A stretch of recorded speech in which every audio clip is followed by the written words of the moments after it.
Projeto de Decreto Legislativo número 12, de 18 de maio de 2016.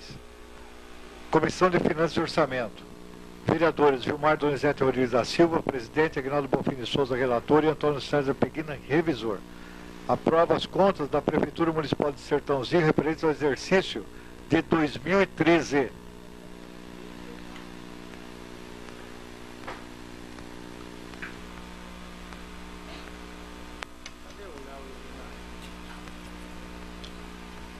Vilmar. Ô, Léo.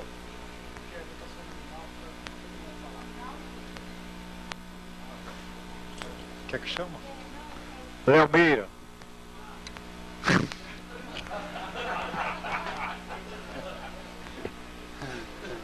Você botou do meio de fora, né?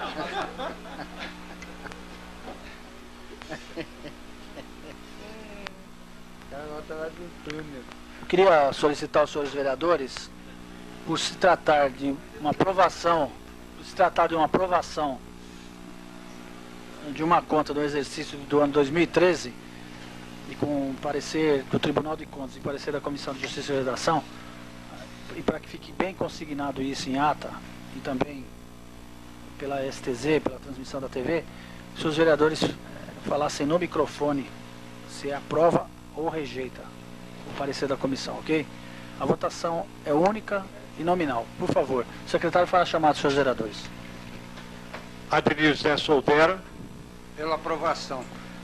Aguinaldo Bonfim de Souza. Aprovo. Antônio César Peguini. Aprovo. Fabiano Trigo. Aprovo. João Samuel Sanches. Aprovo. Mazer, também pela aprovação. Leonardo Meira. Pela aprovação. Lúcio Martins de Freitas. Aprovação. Márcio Rogério Leite. Aprovo. Maria Célia Ramos. Aprovação. Newton César Teixeira. Pela aprovação. Paulo Kroll. Pela aprovação. Paulo Rodrigues Chicória. Pela aprovação. Ricardo Olivari Almussa. Pela aprovação. Rogério Maguinho dos Santos. Favorável. Silvio Blancaco. Aprovo. Vilmar Donizete Rodrigues da Silva. Pela aprovação.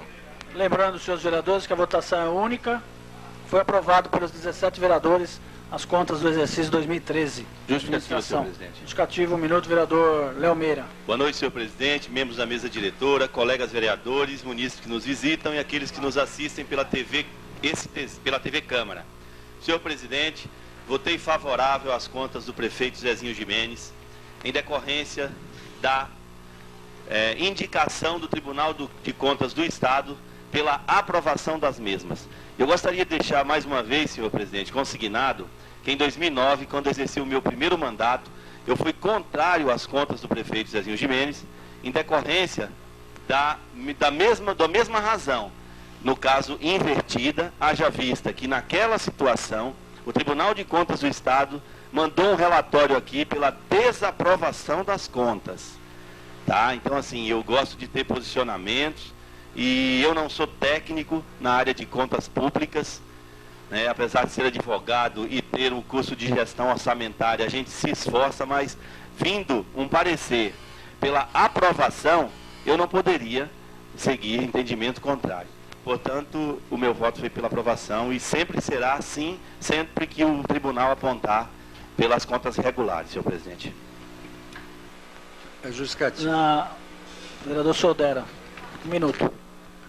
Senhor presidente, colegas vereadores, o Tribunal de Contas do Estado aprovou tecnicamente as contas do senhor prefeito Zezinho Gimenez do ano de 2013 e as aprovou na totalidade de forma unânime e, portanto, outra não poderia ser a decisão deste vereador e desta Câmara em aprová-la, mesmo porque foram atendidos todos os requisitos legais, todas as normas constitucionais de responsabilidade fiscal, demonstrando que em 2013 a administração pública agiu corretamente, com lucidez, transparência e ética. Obrigado. Justificativo, presidente. Pois não, vereador Newton, 1 minuto. Votei pela aprovação das contas do prefeito Zezinho Gimenez, tendo em vista aí o apontamento pelo Tribunal de Contas, como acabou de dizer o doutor Soldera aqui, tecnicamente, optando pela aprovação das contas. E dizer a todos os vereadores que o Tribunal de Contas também já aprovou as contas de 2014 do prefeito Zezinho Gimenez. Isso demonstra que a administração vem fazendo um trabalho sério, com responsabilidade, aplicando os recursos nos seus devidos lugares e com bastante austeridade. Obrigado.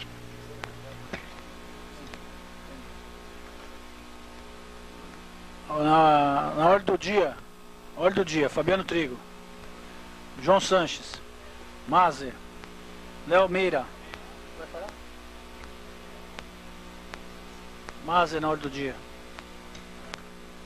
Senhor presidente, companheiros da casa, é a respeito da aprovação, pelo meu voto favorável às contas de 2013, relacionadas à administração do prefeito Zezinho Gimenez.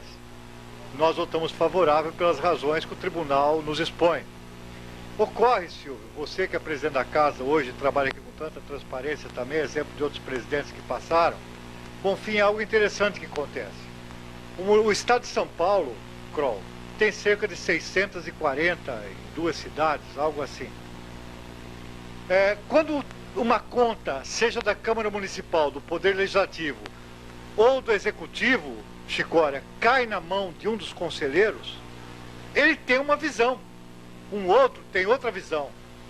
Eu cansei de ver contas, quando nós tínhamos a Associação de Presidentes das Câmaras Municipais do interior do Estado de São Paulo, contas que eram iguais de uma cidade com outra, o parecer era favorável em uma cidade e contrário na outra. Depende da visão que se estende àquilo que é analisado.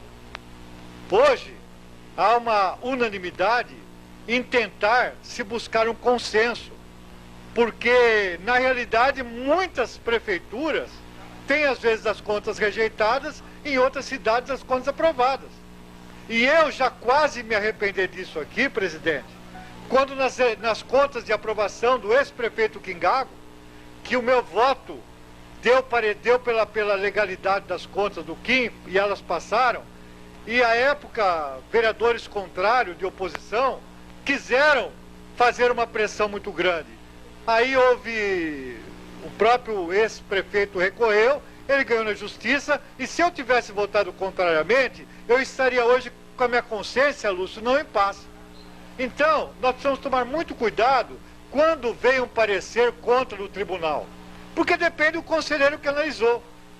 Então, feito isso, eu coloquei hoje um parecer que veio com total aprovação das contas de 2013 e votei favorável, mas fiz essa ressalva aqui relacionada a várias contas já de legislativos, executivos do passado. Obrigado.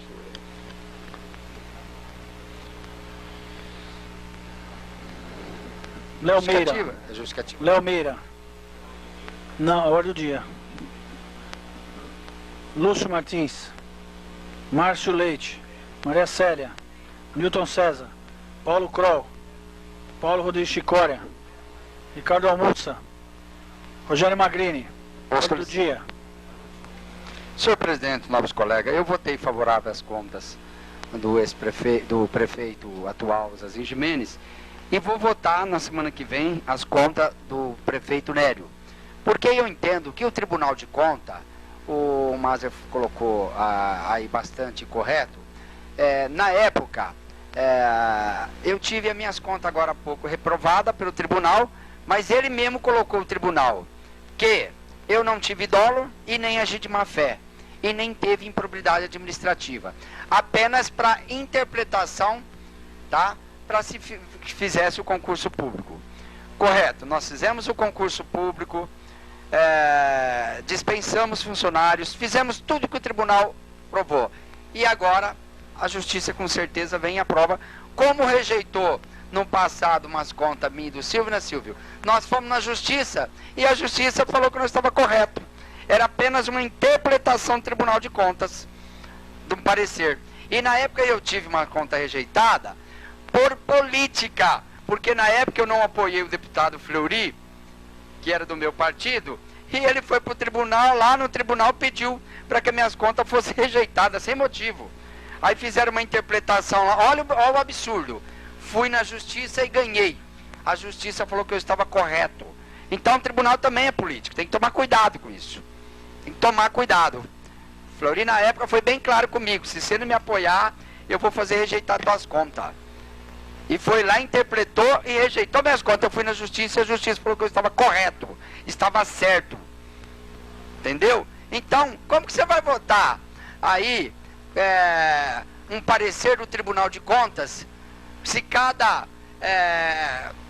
revisor lá tem uma cabeça, uma diferente da outra? Apenas por interpretação, cada um tem a sua interpretação. Vocês veem, foi rejeitado minhas contas, mas o próprio relator Dimas Ramalho colocou lá no parecer: estamos rejeitando apenas para adequação, uma vez que não tem dolo, não agiu de má fé e nem teve improbidade administrativa.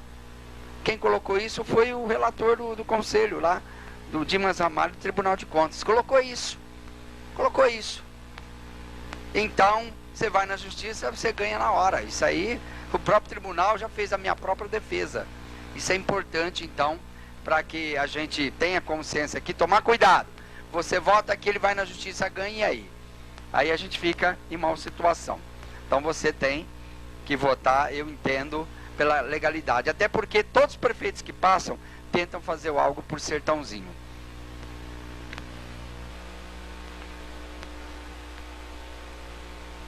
Denise José Soldera, Aguinaldo Bonfim de Souza, Antônio César Peguini. Explicação pessoal, Fabiano Trigo. Senhor presidente,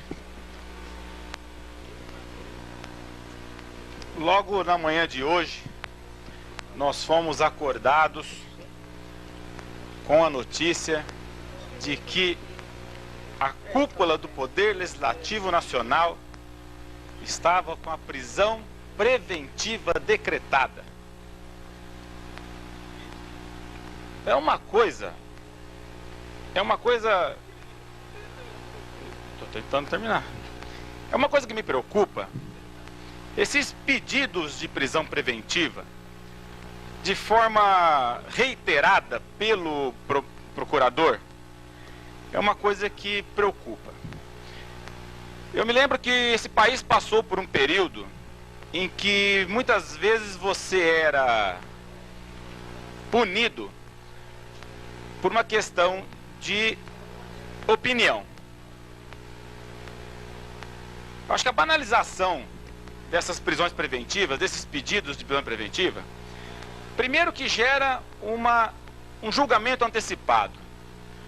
E segundo, que dá a entender à população de que, se amanhã, esses que agora estão com a prisão preventiva decretada, uma vez decretada a preventiva, são presos, e daqui a um tempo são soltos, a pergunta que fica é: se era para soltar, por que prendeu? E se era para prender, por que soltou? A justiça tenta, de alguma forma, acelerar uma punição ante a morosidade dos processos nos crimes de colarinho branco. Mas isso preocupa, presidente. Preocupa porque hoje a gente sabe que foi implantado no país uma verdadeira quadrilha. Mas é preciso que a justiça indique com clareza à população quem é quem. Que vai chegar o dia em que o Ministério Público vai se ver no direito de prender um cidadão por uma opinião que ele emite. Seja ela, às vezes, numa roda de amigos, seja ela numa Câmara Municipal, seja ela num programa de rádio. Isso é um perigo. E eu canso de falar aqui, ditadura do Poder Judiciário é a pior que existe, porque depois dela não tem que recorrer. Como é que pode um promotor pedir uma prisão preventiva, sendo que ele está fazendo uma vingança? Porque Dado a questão de alguns que foram decretados a prisão, por exemplo, o senador Delcídio, existem provas cabais de que ele realmente agiu para obstrução da justiça. No caso do Eduardo Cunha, também existem provas cabais de que ele agiu para obstruir a justiça. Aí você tem a prisão preventiva para evitar essa interferência no processo. Agora, pegar uma gravação obtida de forma ilegal, uma gravação ilegal, e baseado nela você decretar e pedir uma prisão preventiva, hoje nós batemos palma, porque nós estamos tentando limpar o país. Mas eu espero que tenha limites, porque se isso virar regra, vai chegar um momento em que qualquer um da população, seja sindicalista, vereador, prefeito, ou qualquer membro da sociedade que represente algum grupo, que emita uma opinião, cuidado, você pode ter a sua prisão preventiva decretada por sua opinião. Isso é um perigo. O país vive um momento onde é preciso serenidade e cuidado, principalmente do único poder capaz hoje de colocar o país no eixo, mas com responsabilidade. O país hoje está confiando no poder judiciário, mas a irresponsabilidade não pode ser um mote para se decretar prisões preventivas a qualquer custo, a qualquer momento, por qualquer motivo. A população está atenta, nós, políticos eleitos, queremos um país limpo sim, mas com responsabilidade, principalmente do poder que depositamos hoje a nossa confiança. Era isso, presidente. João Sanches. Boa noite à mesa, presidente do exercício, boa noite aos vereadores, os munícipes que nos visitam, aos ouvintes da STZ. Eu também votei hoje favorável às contas do prefeito Zé de Mendes, não tinha ressalva, então a gente votou tranquilo, o parecer da comissão aqui da Câmara era favorável, e também nos próximos dias devem estar entrando as contas do Nério. As contas do Nério é o seguinte, desde quando eu me conheço, que eu fui candidato, já faz vereador, já fui 5 vezes candidato a vereador, 3 eu fiquei como primeiro suplente e 2 eu consegui me eleger. Eu vim acompanhando muitos prefeitos, então, e o orçamento, principalmente o orçamento da cidade de Sertãozinho. Todos esses anos, de 20 anos para cá, o orçamento da cidade de Sertãozinho, o prefeito manda um projeto de lei para casa de lei, só para os ouvintes que estão em casa entender, o prefeito manda um projeto de lei do orçamento do próximo ano, e aí aquele projeto de lei, aquela estimativa de receita, todos os anos, desses 20 anos, até o último ano do Nério, por exemplo, se vinha um orçamento de 100 milhões, se arrecadava 110 milhões. Sempre tinha um superávit no orçamento. Então aqueles 10 milhões, o prefeito tinha mais para gastar, porque ele não tinha posto na despesa. Ele tinha 10 milhões para cobrir um erro de orçamento aqui, um erro ali. Sempre foi assim, todos esses 20 anos. No ano de 2012, que foi o último ano do Nério, esse orçamento foi o primeiro ano de crise que nós tivemos. Então teve um déficit grande. A despesa foi estimada, estou dando um exemplo, eu não lembro aqui, em 200 milhões e se arrecadou 180 milhões. Quer dizer, não teve o superávit e teve um déficit. Então ficou um arrombo ali. Qual foi o erro do Nério? O erro do Nério foi não ter conseguido ter estancado a sangria, ter mandado o funcionário embora, ter cortado na promoção social, que a gente sabe como foi o governo do Nério, foi bom na promoção social, na ajuda aos munícipes da garagem municipal, em todos os locais. O Nério tinha que ter sido coronel, ter sido radical e ter estancado. Ele não fez isso porque ele vinha em 3 anos um governo social, um governo de coração, então ele não conseguiu fazer isso. Então esse foi o erro do Nério. Por que só esse? Porque ele gastou 22% na saúde, ele poderia ter gastado 15%, poderia ter cortado 10% na saúde, ele não cortou. Na educação, ele gastou 27%, Ele poderia ter gastado 25, ele não cortou aí, não cortou no social. Então ficou realmente um déficit na administração dele. Mas está aqui o Vilmar, que é um entendedor de orçamento, tanto é que faz parte da comissão. Eu falei para o Vilmar,